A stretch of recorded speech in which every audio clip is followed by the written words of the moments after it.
Hello and welcome to sim.bc, where right now it's 10 past 1 again. Yeah, found a rhythm, found the time, twice in a row. And do you know what more is twice in a row? This. Yes, I enjoyed the experience yesterday so much that I thought, why not incorporate it?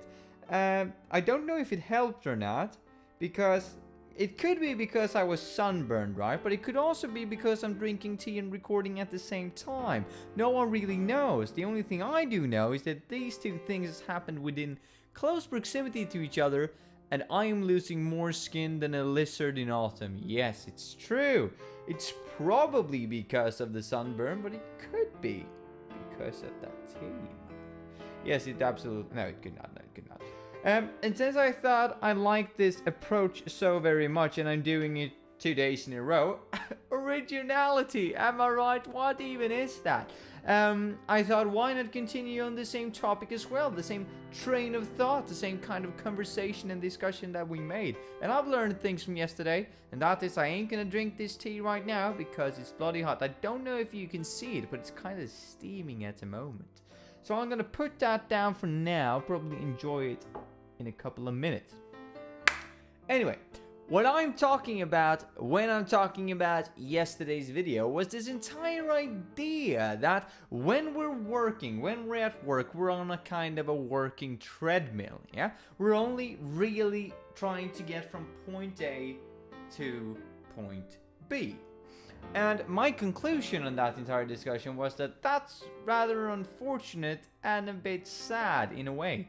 That people aren't really focusing on working with things that they actually want to do. Instead, they only work to work. And for obvious reasons. Now, some people can't really pick and choose work, right? That's obvious, I guess. It's unfortunate, but it's true. Based on either experience or education, or unfortunately, it's probably true, but it shouldn't be. But it unfortunately is true. Background and what they look like, and so on and so forth. So different people in society have different possibilities and different probabilities of actually getting into certain occupations, which is horrendous and horrible, but it's true. So I guess you can't really say that, oh, you should work with something that you love, because everybody simply cannot do that. So sure, for some people, when you're working, sure, it might be a treadmill, but it's the bloody best thing that you got. And that was a kind of a perspective that I didn't really raise yesterday. However, when talking to one of my mates on my way back from work today, I was raising the opinion, I was raising the discussion, because why we got into this entire discussion to begin with was that I said that, well, I do not really talk about all of these things anymore. I only did that in university, right? In college. But now I don't, because I only work, and that's because of the treadmill and so on and so forth. So I actually sparked a bit of a conversation there with one of my mates on the bus. And he came up with this brilliant insight, or I'm saying brilliant insight, right? Just because I didn't reach it by myself, or at least I didn't think that I did. Anyway, I saw it in a whole new light when he told me about it. And that is that most people probably are on a treadmill of work. They probably only trying to make it from point A to point B. Sure, I'm with you there. However, what he introduced was that most people probably don't think that it's sad, because most people probably don't think about it. And I was like, what do you mean? Surely people must think about it. Surely people must be like, I don't enjoy doing what I do, or just be open to the interpretation of that, well, I can't actually do anything else. This is just my place in the world, and so on and so forth, and go about it in that way. But what he was trying to introduce, and he's studying kind of semi-psychology at the moment, so it could be why he took this approach, was that people are actively, continuously lying to themselves about how they interpret their work experience.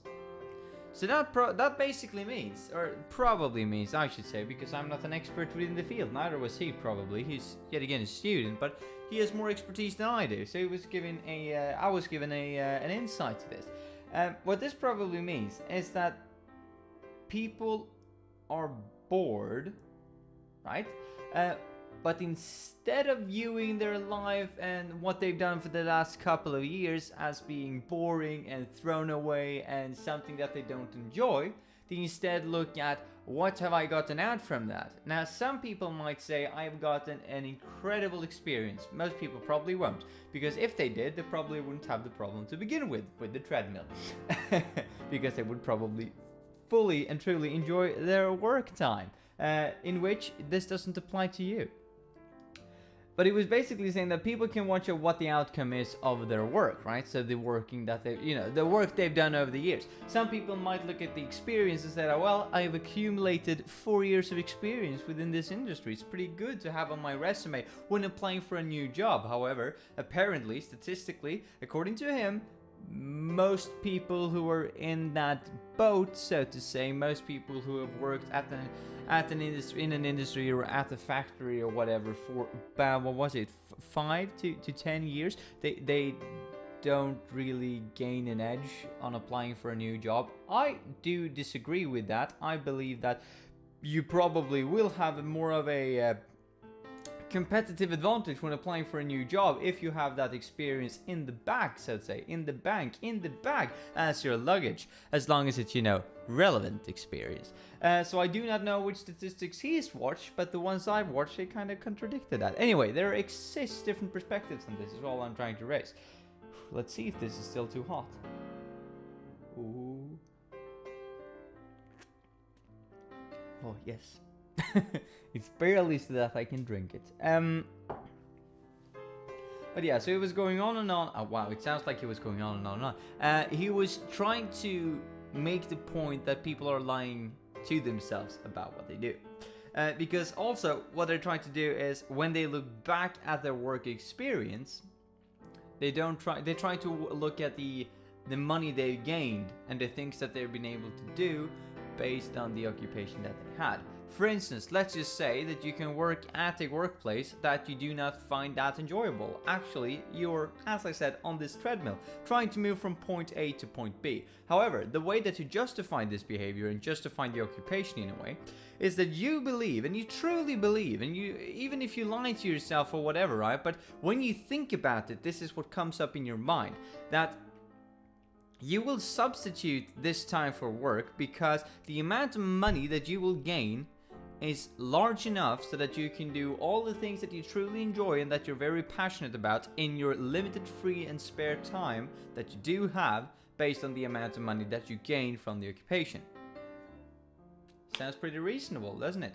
So, for instance, if I continue working at the work I am right now for the rest of my life, I can say that, well, it's not the thing I enjoy the most in the world, even though I love the people who are there. Like, whoa, 2 thumbs fresh for all of you guys. I just can't see at the moment myself doing this for the rest of my life, right? It's nothing wrong with the occupation in and within itself, it's not my jam. But if I'm continuing there and doing that for the rest of my life, I will probably view it as, that's an incredible experience I've had, yada yada yada, blah blah blah, I've been X amount of years in the industry, but I can also view, these are all the things I've been able to buy, right, based on that I have an income, and these are all the activities I've been able to take part of, based on that I actually had an income.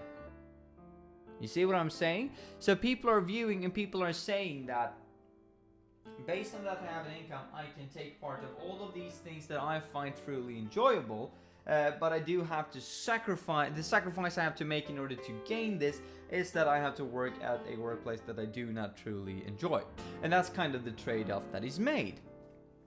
However, what he was also taking up, or rather what I was saying, and he was like, that's probably true, which is the other side of the coin, is that if you do work with something that you really like, or rather, okay, let me present it like this instead, so that it actually makes sense and within the context of what we've been talking about. Let's just say that you at the moment have a work where you do not, you're on the treadmill, but you do enjoy your things and passion on the side, in your leisure time, whatever. Based on that, you have a certain amount of income. Now, if I offer you a workplace or an occupation that you believe is funnier and more interesting to do than what you currently are doing, but it's less paid. And the amount of lesser paid and increase in interest is proportional. Yeah, let's just say, if it can even be measured, so that you're, kind of indifferent in the amount that is raised in interest, or decrease or increase in interest, and increase or decrease in wage. You see what I'm saying? Yeah, it's probably very very abstractly presented. But what I'm basically saying is that, let's just assume that the amount of interesting work-related tasks you will get will be a decrease to your salary. Now, how interesting would the occupation have to be in order for you to actually change it to that? And if you did so, because I realize now that if we were working within different numbers and figures that actually cancel each other out, you can't really say that at a certain level, blah, blah, blah. No, I get it. These are all raw material, right? That's probably why. But let me say it like this instead. Would you, from a fundamental perspective, right, would like to change your occupation for something that is more interesting, so that you can have an interesting 8 hours a day, that you actually, you work with something and you truly enjoy it more than what you do currently. But it gets less paid, so that you can't really enjoy as much on your free time and in your spare time as you could with the boring job. Now, would you, yet again, from kind of a fundamental level, from kind of a theoretical point of view, would you change that? Go from the boring job to the fun job, kind of sacrificing the amount you can spend on your leisure time, but having a better time at work. And we didn't really get anywhere with this discussion, because it's very personalized now, isn't it? It's very up to you and you alone to kind of decide that. So I can't really stand here and tell you what to do or tell you what you're supposed to think. It's just kind of a question that I would like to pose to all of you out there, however limited you may be. Not in the amount of options that you have, but the amount of viewers on the video. Let's just be honest, right? It's not in the millions or billions. That will probably stay constant over all of time. But I truly believe it's an interesting question, because when I asked myself, I was like, I'm more of an experience guy, right? I like the experience more than money. Sure, there is a certain amount of minimum requirement that I need in order to fulfill my, my housing arrangement. I gotta pay my rent, I gotta pay my bills, I gotta pay for water, I gotta pay for electricity, or yeah, I have to. I was gonna say, it depends really, doesn't it? But no, it doesn't. I really have to pay for electricity, and to some degree some form of transport, and I have to pay for food, and yeah, that's probably basically it. That's like as minimalistic as I can live. And then you probably want some amount of money to actually do something in your free time, but then yet again, how much would you sacrifice it? Because I would argue, and I would like to say right now, that I would sacrifice pay for a better experience. For instance, an example that was taken up a few years ago now was people were asking us, how much of a trade-off would you go for in your salary if you could have a nicer office? And we didn't really get a concrete and specific level. It was more, yet again, this idea of, would you make the trade-off to begin with? And I was on the side of, yes, I would make the trade-off. I would rather have a very pleasant working environment, doing something I enjoy with less pay, than having a higher amount, paid, and having a less enjoyable environment to work in. And that's probably because, I just tend to enjoy that. I would argue that increases my quality of life. However, in the same vein, if you're a person like me who like different experiences, how many different experiences would you limit yourself to by saying that, well, on my leisure time, I can't actually do as many things as I want to because I do not have the capital. However, I do have a more pleasant working experience. It's kind of different views and experience now, isn't it? Anyway, mates, as I said, this is a question up to you. So please leave your comments in the comment section below, saying that, what would you do? Would you go for the boring job with Would you go for the boring job that's highly paid, or would you go for the a bit more funny job with less pay? I am truly intrigued by what you might say, because I obviously can only see this from one perspective. However much I would like to argue that I can see it from different ones, I'm limited in, my subjective view here. So, yeah, without any further ado, mates, yet again, sounds like I'm going to get into another topic. Have a nice one, and I'll see you... Still hot. Tomorrow. Bye.